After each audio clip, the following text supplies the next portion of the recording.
नमस्कार साथियों, मैं doctor Manoj Ahuja news channel में आपका हार्दिक अभिनंदन करता हूं। आहूजा न्यूज बुलेटिन देखने से पहले हम आपको बता दें, हमारा न्यूज चैनल कोई प्रोफेशनल चैनल नहीं है। कानून की विशेष जानकारियां दिखाना, मौजूदा विधानसभा से संबंधित महत्वपूर्ण खबरें दिखाना और हमसे जो लोग जुड़े हुए हैं, हमारे सब्सक्राइबर्स, हमारे मित्र, हमारे शुभचिंतक, उनसे जुड़ी हुई महत्वपूर्ण खबरें दिखाना हमारे आहूजा न्यूज चैनल की पहली प्राथमिकता में शामिल है। आप भी हमारे आहूजा न्यूज चैनल के सदस्य बने। अगर आपने हमारे चैनल को सब्सक्राइब नहीं किया है तो सब्सक्राइब करें। तो आइए देखते हैं आज की विशेष खबरें Ahuja news channel bulletin. Supreme court ने भारतीय दंड संहिता 1860 की धारा 498A के तहत क्रूरता के अपराध के लिए आपराधिक कार्यवाही को रद्द करते हुए कहा कि एक घटना जब तक कि गंभीर न हो, शिकायतकर्ता के जीवन में शामिल होने का कोई स्पष्ट सबूत नहीं है तो इस प्रावधान के तहत किसी व्यक्ति को फंसाने के लिए पर्याप्त नहीं है। जस्टिस संजीव खन्ना एवं जस्टिस SVN भट्टी की पीठ ने कहा, शिकायतकर्ता के वैवाहिक जीवन में हस्तक्षेप और भागीदारी के किसी भी सामग्री सबूत के अभाव में एक उदाहरण जब तक कि दिखावटी न हो, उस व्यक्ति को IPC की धारा 498A के तहत क्रूरता करने के लिए दोषी ठहराने के लिए पर्याप्त नहीं हो सकता है। मौजूदा मामले में पत्नी ने शिकायत में पति की बहन और चचेरे भाइयों को भी आरोपी बनाया है। पति की बहनों और चचेरे भाइयों ने आरोप पत्र को रद्द करने के लिए कर्नाटक हाईकोर्ट के समक्ष याचिका दायर की। हालांकि इसे हाईकोर्ट ने अपने आक्षेपित फैसले के माध्यम से खारिज कर दिया था। इस प्रकार वर्तमान अपील दाखिल की गई। शीर्ष अदालत ने लिखित शिकायत के साथ साथ आरोप पत्र का भी अवलोकन किया। शुरुआत में अदालत ने पाया कि आरोपी की बहन के खिलाफ लगाए गए 2 आरोपों में से केवल एक ही आरोप पत्र में प्रमाणित किया गया था कि पहले अपीलकर्ता ने पत्नी का कुछ सामान जमीन पर फेंक दिया था और उसे गंदी गालियां दी थी। इसके अलावा कोर्ट ने यह भी कहा कि बहन कनाडा में रहकर काम कर रही थी।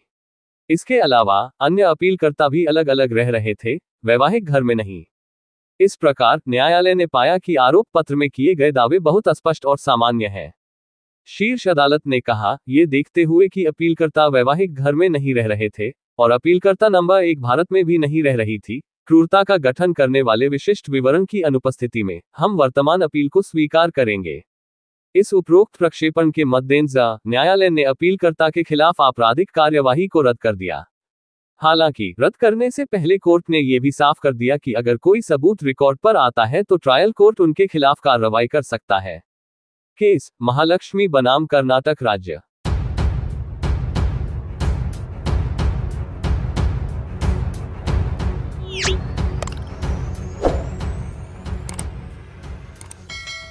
कांवरिया सेना संगठन प्रमुख राष्ट्रीय अध्यक्ष महंत त्रिलोकीनाथ जी महाराज जयपुर पधारे।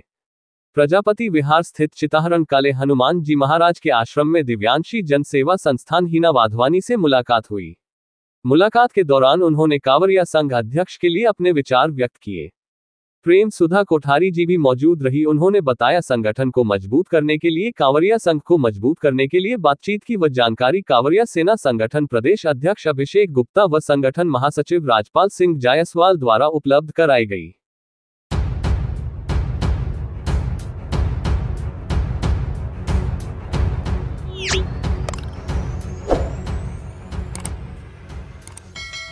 रक्तदान दिवस के अवसर पर आज शुक्रवार को सामुदायिक स्वास्थ्य केंद्र मसूदा में आयोजित रक्तदान शिविर में रक्तदाताओं ने बढ़ चढ़कर किया। मसूदा के सामुदायिक चिकित्सालय के नर्सिंग ऑफिसर अशोक कुमार शर्मा द्वारा रक्तदान शिविर आयोजन के लिए किए गए व्यापक प्रचार प्रसार का ही परिणाम रहा कि शिविर में 56 यूनिट ब्लड संग्रहित हुआ। रक्तदान शिविर में मसूदा सामुदायिक चिकित्सालय के कर्मचारी, अधिकारी, चिकित्सक, मसूदा पंचायत समिति के डाटा एंट्री ऑपरेटर, ग्राम विकास अधिकारी एवं महिला लिपिक सहित कार्मिकों ने रक्तदान किया। शिविर के प्रथम रक्तदाता मसूदा पंचायत समिति के डाटा ऑपरेटर वीरेंद्र कुमार सैनी रहे। वही पंचायत समिति की महिला कार्मिक लिपिक संगम सेन ने प्रथम महिला रक्तदाता के रूप में रक्तदान किया। वही मसूदा के सामुदायिक चिकित्सालय के डॉक्टर सुशांक शर्मा व स्टाफ के सदस्यों, पंचायत समिति कार्मिकों, जनप्रतिनिधियों सहित रक्तवीरों ने रक्तदान किया। इस अवसर पर चिकित्सालय प्रशासन ने रक्तदाताओं को हेलमेट व प्रशस्ति पत्र देकर सम्मान किया। Triveni blood centre, Panchsheel, Makadwali road, Ajmer से blood donation team Hemant, Harpal Singh, Deepak, Devendra Chaudhary, Rashmi, Bhumika एवं कुशल की टीम के सदस्यों ने सेवाएं दी।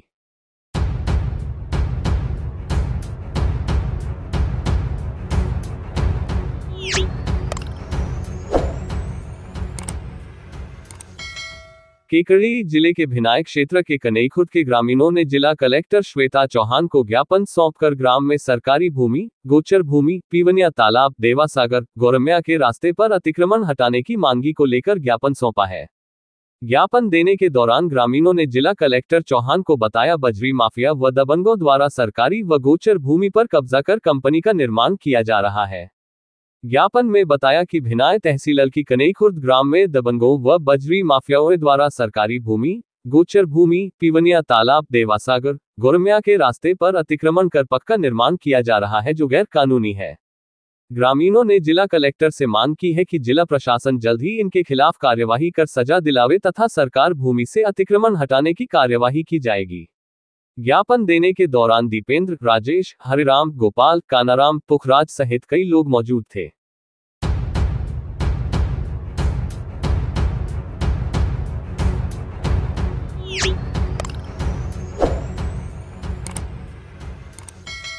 खेत में दवा का छिड़काव करते समय कीटनाशक के दुष्प्रभाव से विवाहिता की मौत हो गई। सूचना पर मौके पर पहुंचे उपखंड अधिकारी सुभाष चंद्र हेमानी ने परिजन के बयान आदि दर्ज किए तथा मामले की छानबीन की। सिटी थाना पुलिस ने पंचनामा व पोस्टमार्टम के बाद शव परिजन के सुपुर्द कर दिया। प्राप्त जानकारी के अनुसार नायकी निवासी प्रेमनारायण बलाई ने रिपोर्ट दी कि उसकी पुत्री प्रियंका का विवाह 1 साल पहले सांपला निवासी राकेश पुत्र सूरतराम के साथ हुआ था।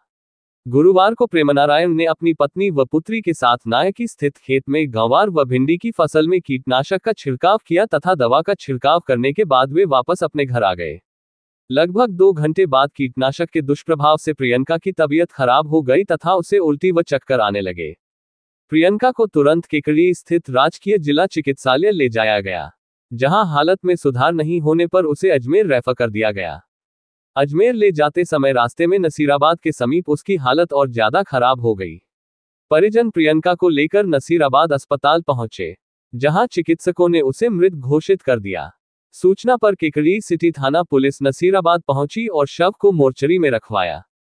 शुक्रवार सुबह केकड़ी उपखंड अधिकारी सुभाष चंद्र हेमानी ने नसीराबाद पहुंचकर परिजनों के बयान आदि दर्ज किए तथा मामले की जांच पड़ताल की। आवश्यक कार्यवाही के बाद सिटी थाना पुलिस ने पिता की रिपोर्ट पर मर्ग दर्ज कर जांच शुरू कर दी है। पुलिस ने पोस्टमार्टम के बाद शव परिजन के सुपुर्द कर दिया।